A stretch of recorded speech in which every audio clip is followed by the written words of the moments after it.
Assalamualaikum warahmatullahi wabarakatuh. Perkenalkan, nama saya Muhammad Zain Muladi. Mohon maaf saya tidak menampilkan sebuah PPT ataupun PDF dikarenakan laptop saya sedang rusak ya. Mari kita lanjut. Saya di sini akan menjelaskan resume teknik pengecoran logam yang tadi siang dipaparkan oleh kelompok 1 dan ditambah dengan Bapak Haipan. Saya akan menjelaskan tentang casting material khususnya di ferro dan non ferro. Apa sih logam ferro itu? Ya, logam ferro itu adalah logam ya, sebuah logam yang berisi sebuah ferro gitu. Nah, ini mereka itu mengandung beberapa cairan campuran seperti karbon gitu ya, dan baja paduan lain-lain seperti baja paduan gitu. Lalu logam ferro ini berguna seperti untuk perkakas dan lain-lain gitu ya. Lalu ada apa aja sih di logam ferro itu? Karena kan namanya logam ferro ya, berarti besi ya, besi. Ada juga namanya logam non ferro, nanti akan dibahas di bawah. Nah, logam ferro itu di sini ada cast iron ya. Cast iron itu adalah sebuah besi tuang gitu ya, sebuah besi tuang. Nah, cast iron ini mewakili jumlah terbesar dari semua logam tuang gitu ya, dan mereka dapat dengan mudah dituangkan menjadi bentuk yang kompleks ya, dan memiliki nilai jual yang mahal. Ya, mereka umumnya memiliki beberapa properti gitu ya, seperti ketahanan, terus kekerasan, keuletan gitu ya, masing-masing dari sifat mekanisnya gitu. Istilah cast iron itu mengacu pada kelompok paduan. Nah, di klasifikasinya itu sebagai ada grain cast iron, ada ductile, ada wet cast iron, ada malleable iron, lalu ada namanya complicated graphite iron. Nah, kita lanjut bahas cast iron ya. Struktur tersebut si gray cast iron itu berwarnanya abu-abu ya. Nah, gray cast iron ini juga biasa disebut oleh besi baja tuang kelabu ya.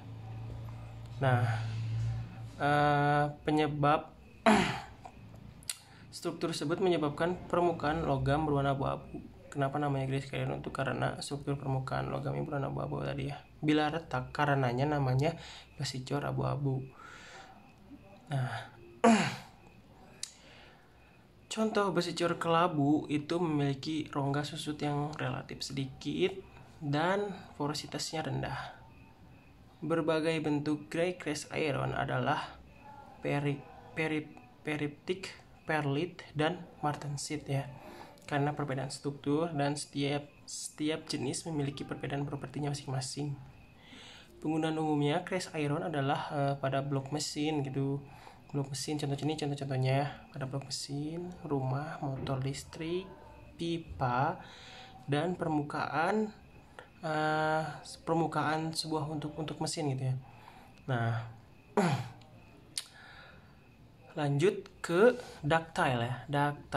Nah, kalau ductile ini adalah besi dengan komposisi si gray, besi abu-abu yang tadi, yang dihancurkan logam terus diolah secara kimiawi sebelum dituang untuk menyebabkannya pembentukan spheroid grafit, bukan serpihan.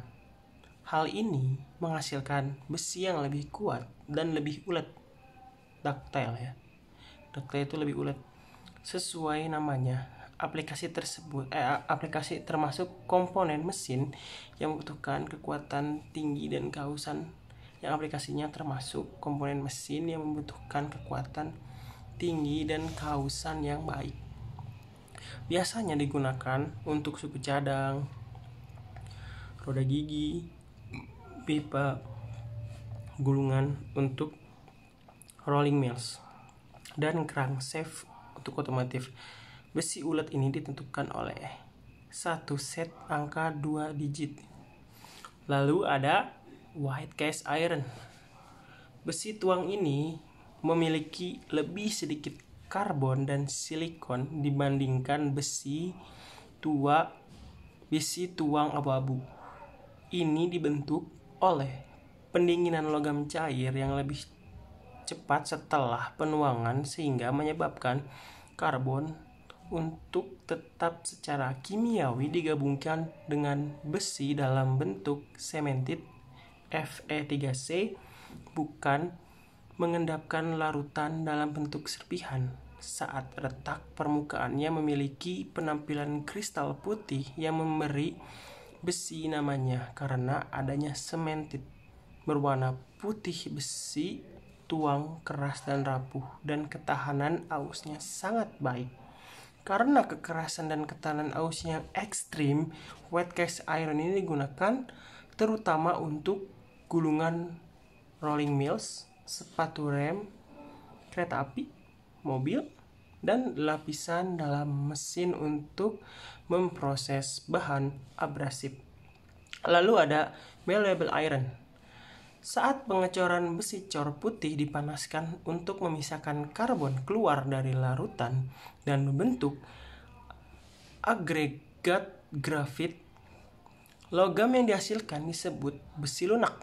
Mikrostruktur baru dapat memiliki keuletan yang substansi perpanjangan hingga 20%. Perbedaan yang signifikan dari logam tepat ia diubah. Produk khas terbuat dari besi cor yang dapat ditempa termasuk alat kelengkapan pipa dan lensa, komponen mesin tertentu, dan bagian perlengkapan kereta api.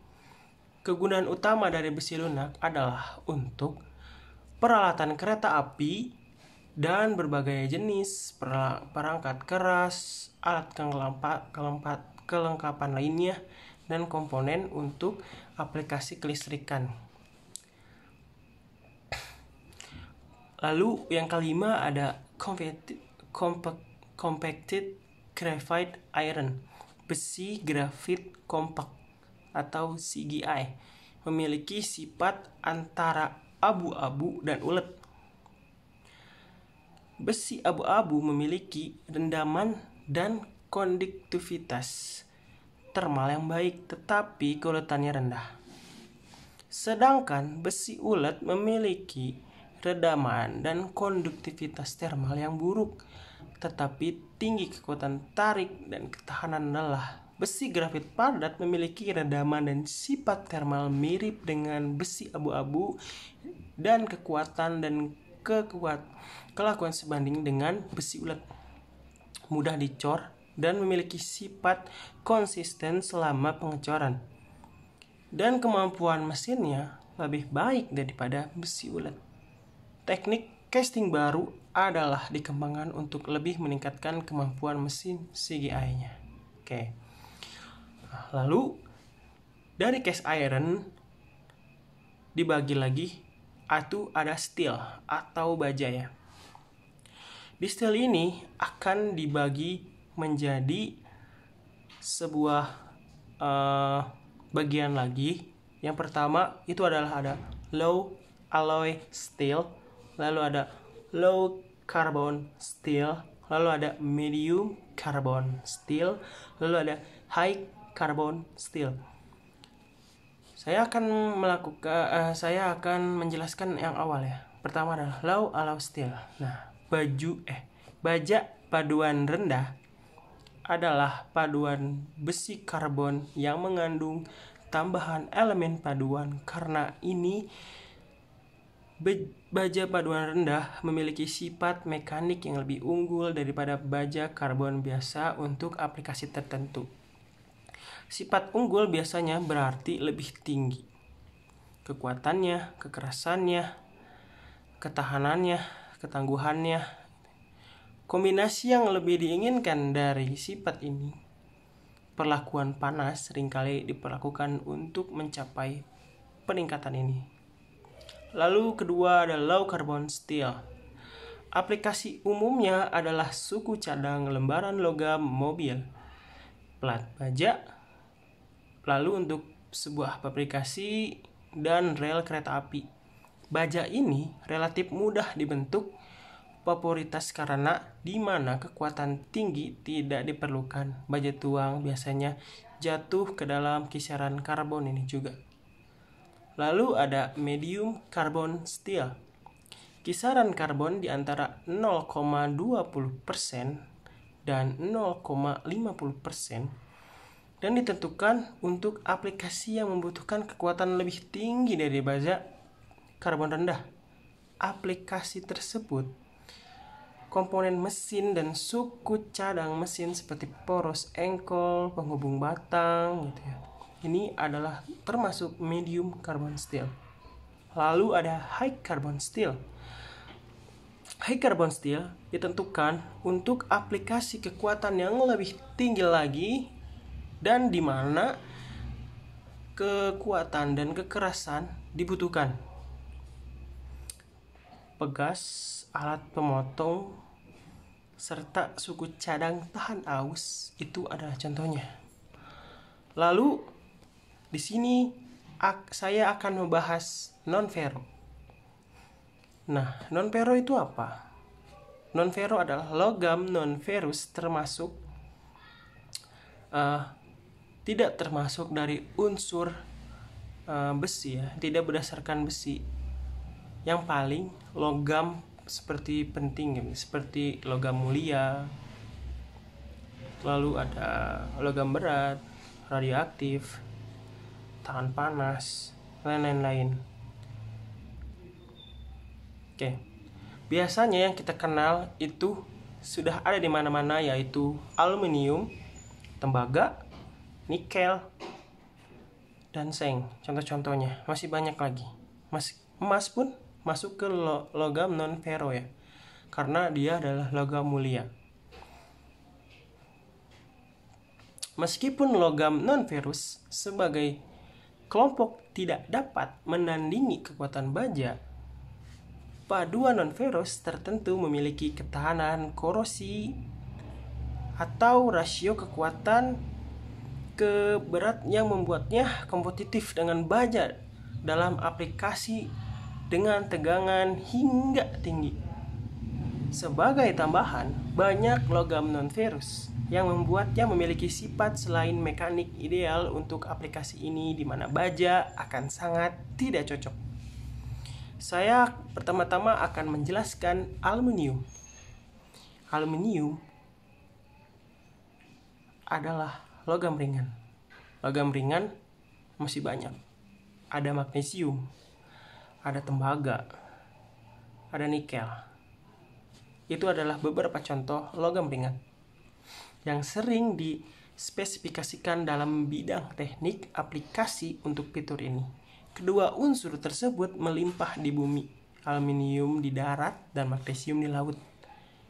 Meskipun tidak yang dapat dengan mudah diekstraksi dengan kondisi alaminya, paduan aluminium memiliki berbagai sifat mekanik terutama karena berbagai mekanismenya, pengerasan dan perlakuan panas yang dapat digunakan dengannya.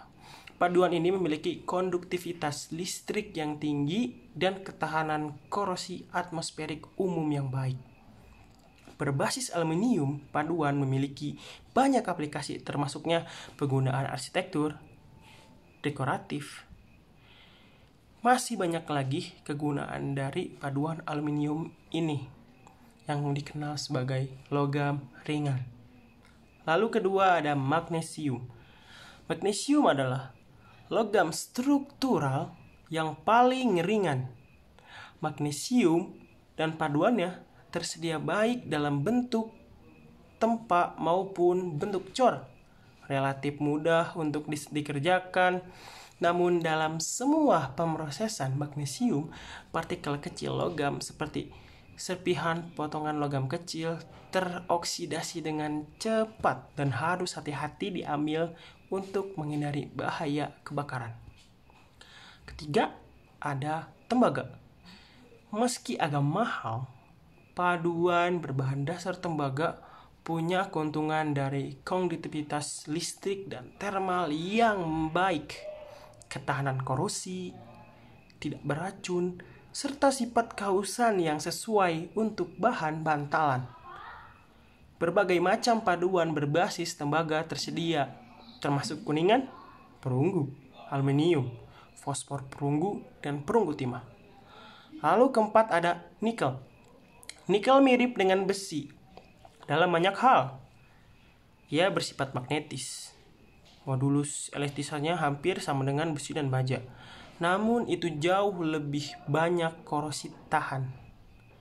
Dan sifat suhu tinggi dari paduannya umumnya lebih unggul karena karakteristik tahan korosi itu banyak digunakan sebagai elemen paduan pada baja, seperti baja tahan karat sebagai pelapis logam pada logam lainnya seperti karbon biasa baja. Oke. 5 ada titanium. Titanium merupakan sifat yang cukup melimpah, merupakan sekitar 1% dari kerak bumi. Aluminium yang paling melimpah sekitar 8%. Masa jenis titanium berada di antara aluminium dan besi. Kepentingannya telah berkembang dalam beberapa dekade terakhir karena aplikasi kedirgantaraannya, di mana bobotnya sangat ringan dan rasio kekuatan terhadap berat yang baik dieksploitasi. Saya mendapatkan sumber dari Carl Vakjan, Sorepo R. Stephen Smith pada tahun 2009 di bukunya Manufacturing, Engineering and Technology edisi 6 di Singapura, Patrick Hall, dan Willie John Grover Son 2002 di Fundamental of Modern Manufacture edisi 2 Amerika, Willie. Ya, terima kasih yang telah menonton video saya. Jangan lupa untuk memberikan masukan dan beberapa hal yang akan membuat saya belajar dari kesalahan-kesalahan saya. Terima kasih. Bila ada ucapan yang salah, mohon maaf sebesar-besarnya. Waalaikumsalam warahmatullahi wabarakatuh.